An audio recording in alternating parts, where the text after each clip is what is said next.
Ok. Boa tarde, tudo bem? Aqui é o Henrique. E por coincidência, a roupa que eu estou usando hoje é a mesma do vídeo passado. Bom, então a gente vai continuar falando sobre modelo, entidade, relacionamento. E dessa vez, eu quero ver se eu consigo meio que terminar toda a teoria desse negócio. Vocês viram que não é pouca.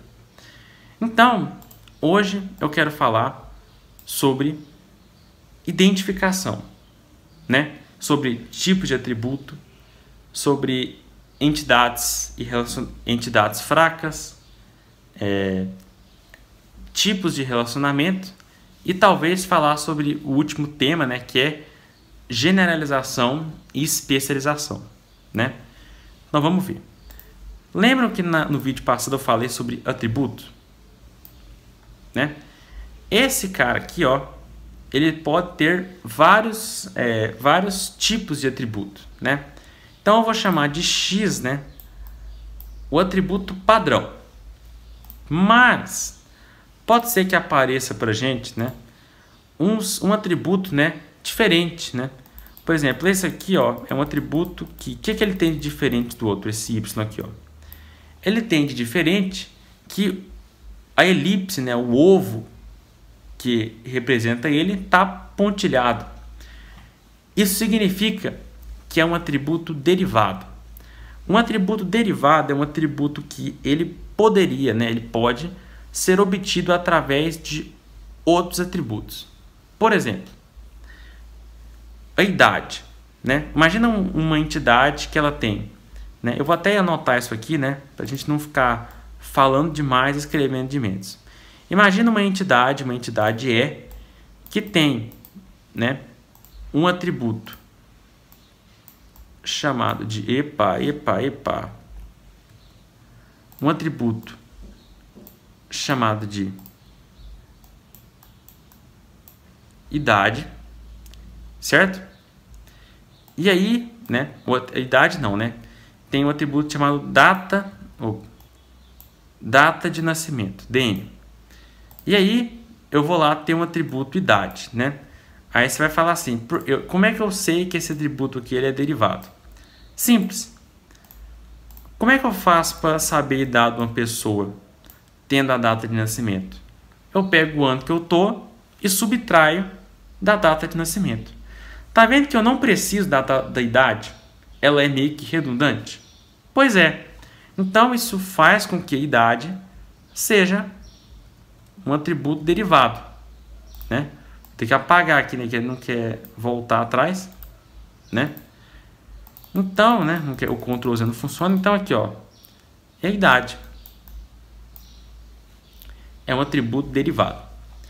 Outro tipo de atributo é o atributo, certo? Que tem, né, o losango, ou losango, meu pai amado, a elipse, vou chamar de Z, normal, só que ele é sublinhado. Esse aqui é o chamado atributo-chave. É um atributo que serve para identificar, a entidade.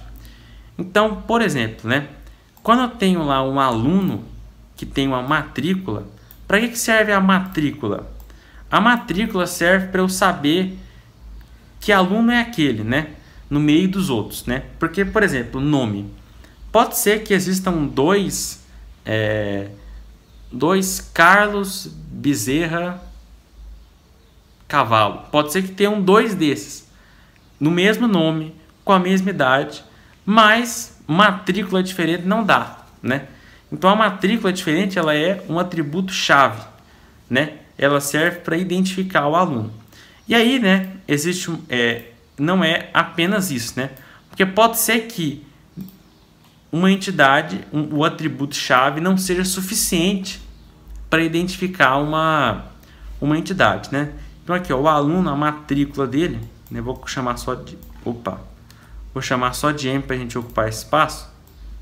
M matrícula é um atributo chave. Mas existe um outro tipo de atributo que é extremamente confundível, né? Muito parecido. Que o elipse é igual, só que o tracejado é sublinhado. Isso aqui é um atributo chave? Não. Isso aqui acontece quando esse atributo W ele é usado para ajudar a identificar, mas ele sozinho não é suficiente. Normalmente, né, quer dizer, sempre, as entidades que têm atributos como esse, elas são entidades chamadas fracas, né? Que são entidades que um único atributo, né? Não é possível a gente identificar elas com um único atributo, né? Elas não têm atributo-chave, né? Isso que eu queria dizer.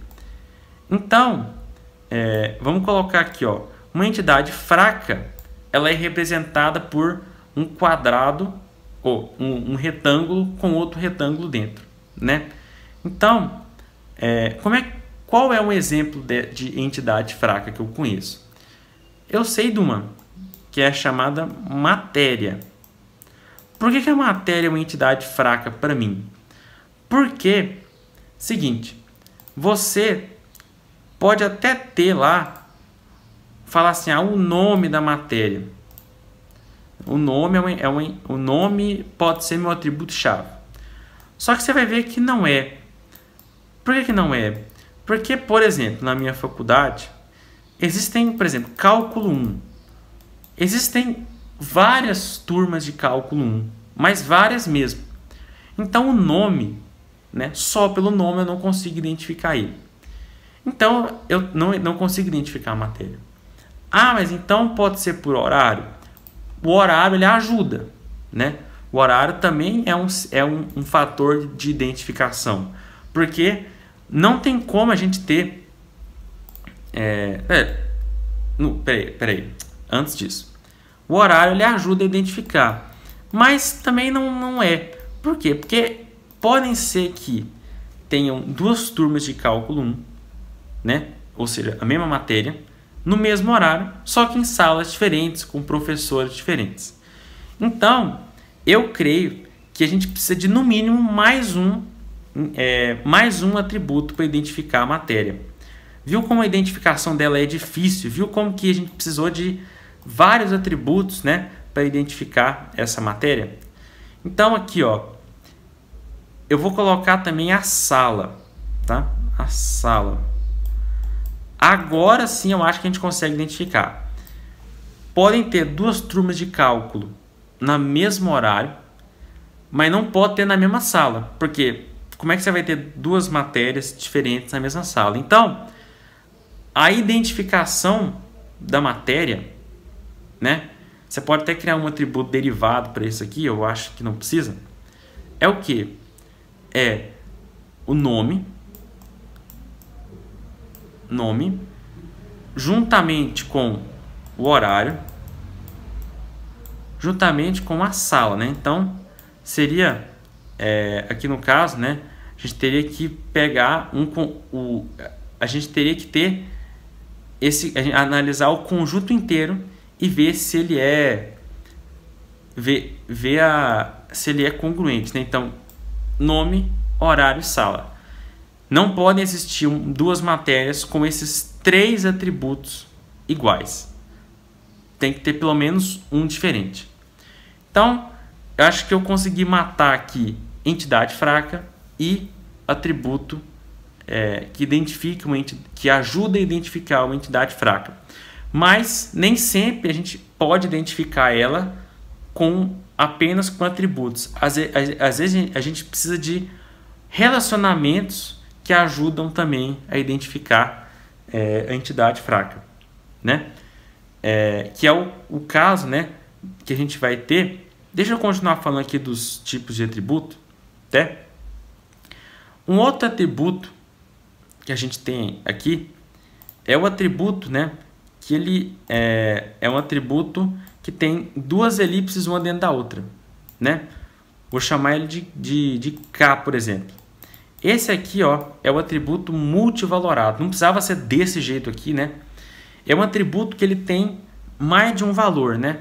Por exemplo, as notas de um aluno, né? Dependendo da representação que a gente estiver usando, um aluno ele pode ter 10, ele vai ter mais de uma nota, né? E como é que a gente armazena essa informação? Bom, não existem, né, na maioria dos bancos de dados, vetores, né? E nem é conveniente a gente usar essas coisas, né? Apesar de, por exemplo, no PostgreSQL ter. Então, normalmente a gente cria uma outra tabela só para armazenar. Então, aí a gente usa uma chave estrangeira, né, que é um conceito que não existe aqui no modelo entidade de relacionamento.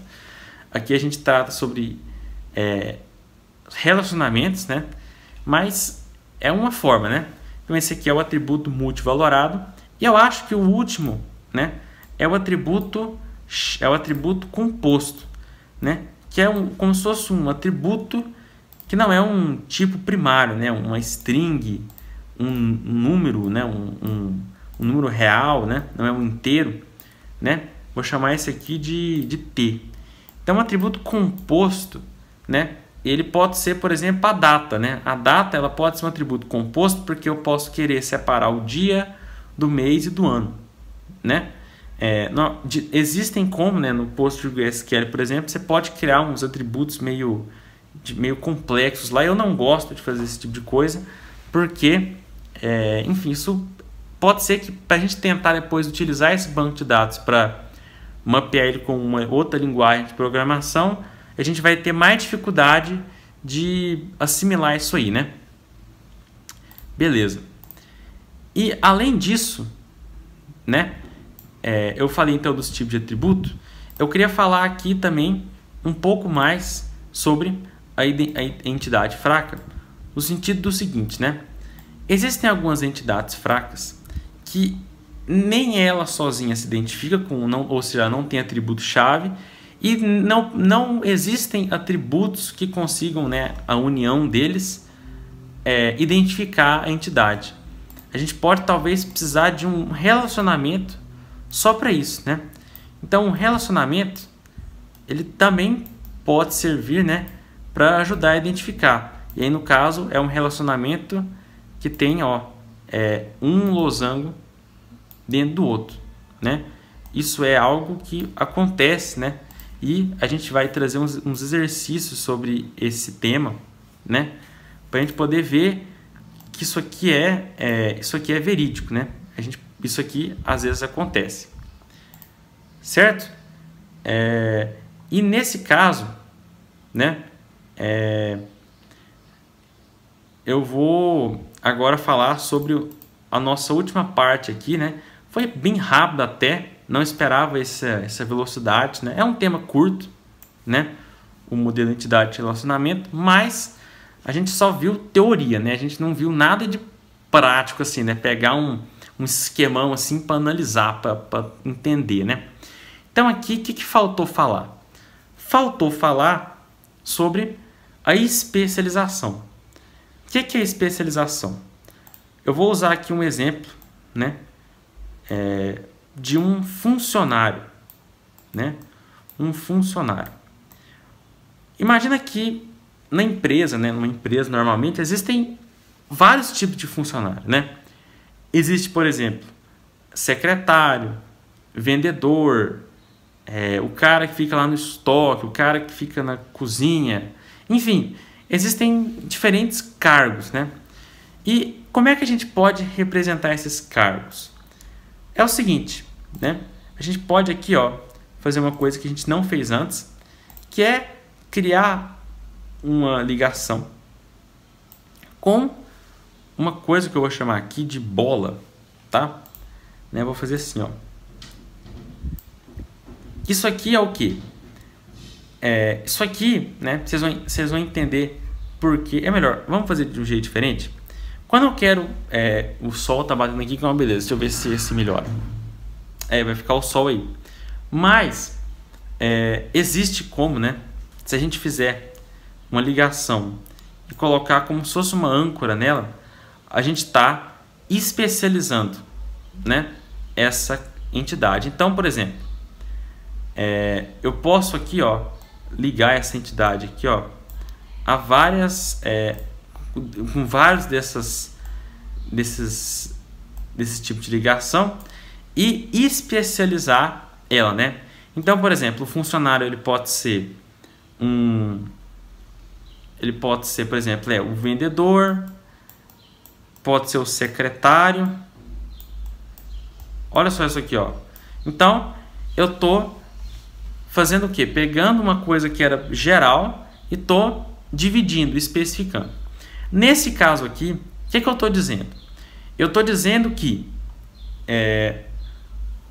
nem todo funcionário ele precisa, né, ser especializado, pode ser que não, mas outra coisa que eu estou dizendo também é o seguinte, né, ele pode ser vendedor e secretário ao mesmo tempo, né, e isso não faz muito sentido, né. Eu não conheço ninguém que numa empresa tem 2 cargos diferentes, né? Ou pelo menos assim, completamente diferentes, eu acho que não. Então, o que é o mais certo a gente fazer aqui? É a gente fazer o seguinte, ó. É a gente fazer funcionário. E aí aqui, ó, a gente fazer o quê? Colocar aqui, ó, uma ligação, né, normal de relacionamento. E aí a gente coloca aqui isso aqui é uma bola, né, que representa o quê? A gente pode colocar um Dzinho aqui, ó, que representa que a gente exclusivo, né? Basicamente o quê? Vamos colocar as mesmas especializações que a gente colocou ali, ó. O que significa agora o diagrama desse jeito aqui, ó? Vendedor. E aqui o secretário. Eu estou dizendo que ou ele é vendedor, ou ele é secretário, ou ele não é nada. Se eu colocar aqui, ó, se eu colocar a participação total, agora eu estou dizendo todo funcionário, ou ele é vendedor, ou ele é secretário. E aqui eu posso adicionar um outro ligação, por exemplo, que vai especificar ele como gerente, por exemplo, tá? Então, um funcionário ele pode ser gerente, né? Então aqui, ó, gerente, mas não é obrigatório, né? Aqui, ó, gerente. Existem funcionários que não são nenhum desses, né? Quer dizer, todo funcionário ele vai ser vendedor ou secretário, só que nem todo vai ser gerente, certo? E aí, né?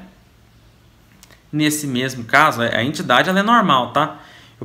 Ela pode ser fraca, eu posso colocar mais relacionamentos nela, né? Então aqui ela continua por outros relacionamentos, enfim, né? Isso aqui que se chama especialização, né? É basicamente eu pegar uma entidade, né?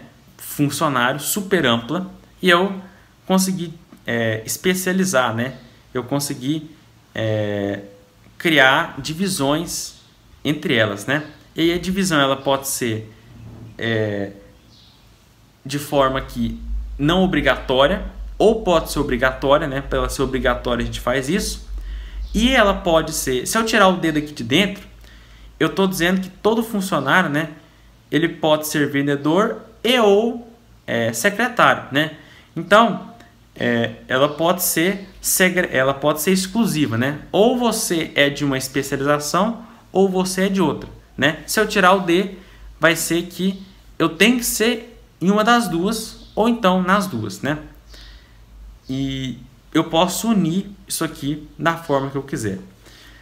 Parece tudo muito fácil, parece tudo muito, muito simples de entender, porque a gente não fez nenhum exemplo gordo. A gente não fez nada realmente difícil ainda. Eu vou, né, no próximo vídeo, né, a gente vai trazer aqui um modelo, né, um diagrama gigantesco. E a gente vai responder algumas perguntas sobre ele. O que vocês acharam? Eu acho bacana a ideia. Então, muito obrigado e até mais. Falou!